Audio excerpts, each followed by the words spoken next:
Selamat pagi Bapak Ibu saudara-saudara yang dikasihi oleh Tuhan Yesus.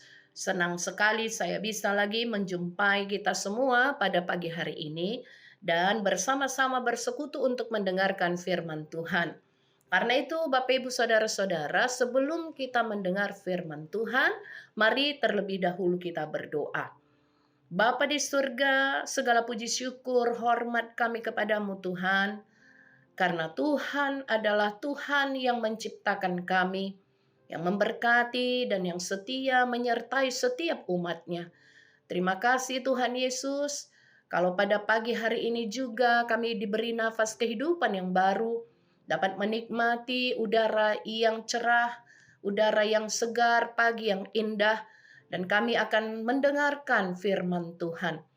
Karena itu Tuhan, kami memohon kepadamu agar hati dan pikiran kami dituntun oleh kuasa Roh-Mu, Roh Kudus yang memberkati hati dan pikiran kami, agar firman Tuhan yang kami dengar boleh menjadi berkat bagi kami. Terima kasih Bapa, terpuji nama Allah Bapa di dalam Kristus Yesus Tuhan kami. Amin. Bapak Ibu saudara-saudara, firman Tuhan yang akan kita dengar pada pagi hari ini diambil dari kitab Daniel 9 ayat 9, dikatakan demikian pada firman Tuhan. Pada Tuhan Allah kami ada kesayangan dan keampunan, walaupun kami telah memberontak terhadap Dia. Demikian firman Tuhan. Bapak Ibu saudara-saudara, mungkin kita sudah mengetahui cerita tentang Daniel. Siapa itu Daniel? Seorang pemuda yang baik, yang imannya kepada Tuhan Allah luar biasa. Iman yang tidak tergoyahkan.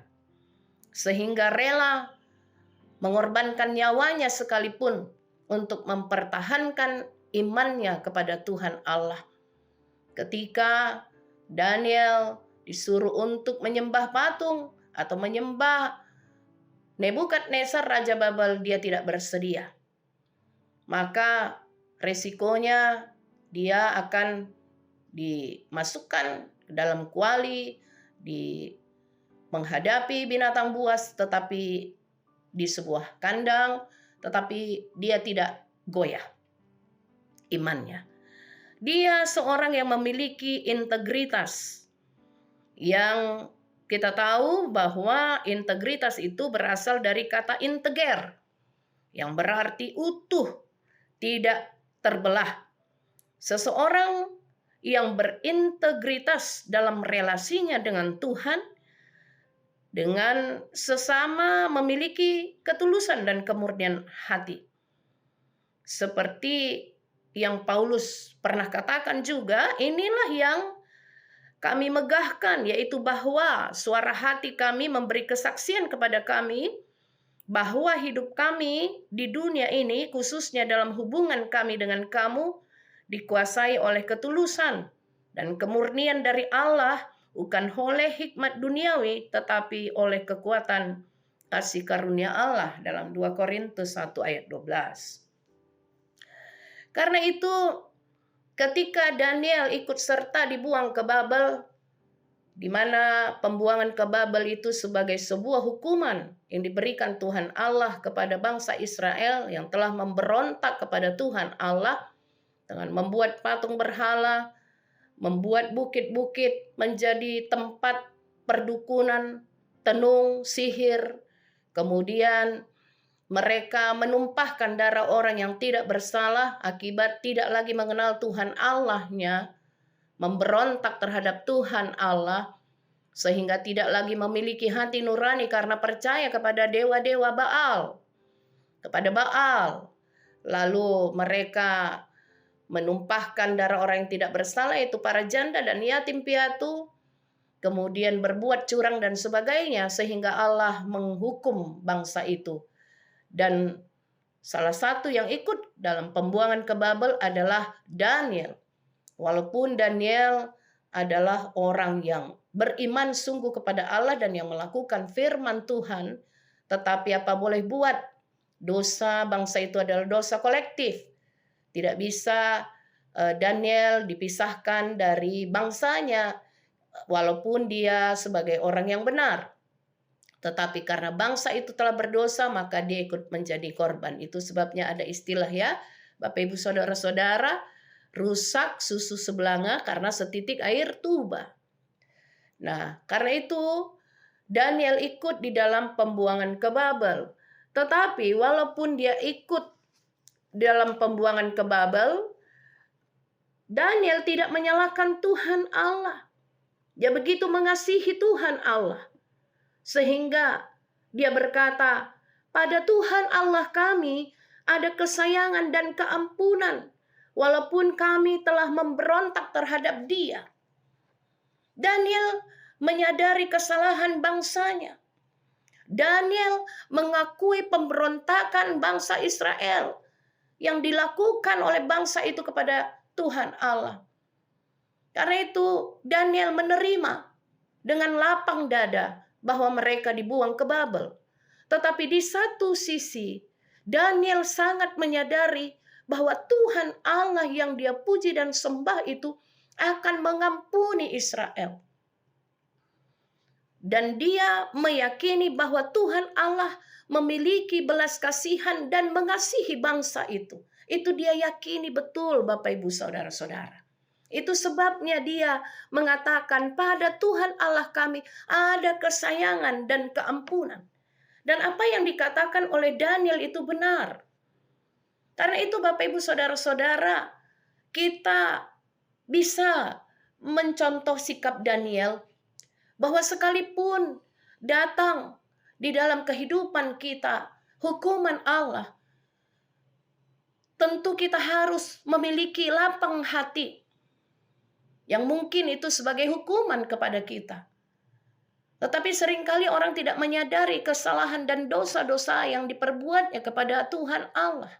Kepada Bapa di surga, kepada Tuhan Yesus Kristus. Yang telah menyakiti hati Roh Kudus. Mungkin dengan memperkatakan hal-hal yang tidak benar. Tetapi kita tidak menyadari bahwa itu sesuatu yang dibenci oleh Tuhan.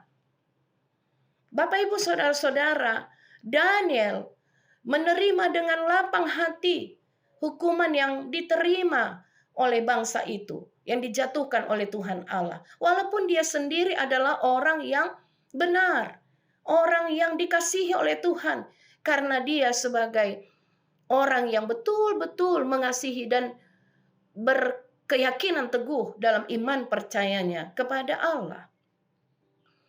Di sini kita melihat bahwa kita seringkali melihat bahwa apa yang Tuhan Allah berikan kepada kita, kita lihat itu harus selalu berkat, berkat, berkat. Oh, berarti aku berkenan kepada Tuhan.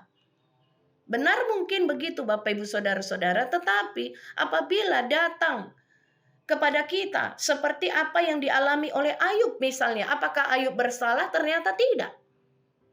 Kepada manusia juga diberikan ujian-ujian yang sepengetahuan oleh Tuhan. Maka oleh sebab itu apapun yang terjadi dalam kehidupan kita harus kita terima dengan lapang dada. Karena tidak ada sesuatu di dunia ini tanpa sepengetahuan dan seturut dengan rencana Tuhan. Tetapi yang kita percaya adalah Tuhan akan memberikan yang terindah buat kita. Rancangan yang indah, masa depan yang penuh harapan. Itu kata firman Tuhan, Bapak Ibu Saudara-saudara. Karena itu Daniel melihat hukuman pembuangan ke Babel sebagai suatu rencana Tuhan untuk memperbaiki moral bangsa itu. Dikatakan oleh pemazmur, dalam Mazmur 119, pemazmur juga pernah mengatakan hal ini dalam ayat 71. Bahwa aku tertindas itu baik bagiku, supaya aku belajar ketetapan-ketetapanmu. Kadang-kadang manusia juga harus diberi hukuman oleh Tuhan yang mungkin tidak begitu berat, dilicing kalau dalam tanda kutip ya, dalam bahasanya. Supaya apa? Berbalik dari jalannya yang salah kepada jalan yang benar yang dikehendaki oleh Tuhan. Seperti apa yang Tuhan lakukan kepada Israel. Mereka dihukum selama 70 tahun di Babel. Kemerdekaan mereka tidak ada. Karena mereka orang jajahan di Babel.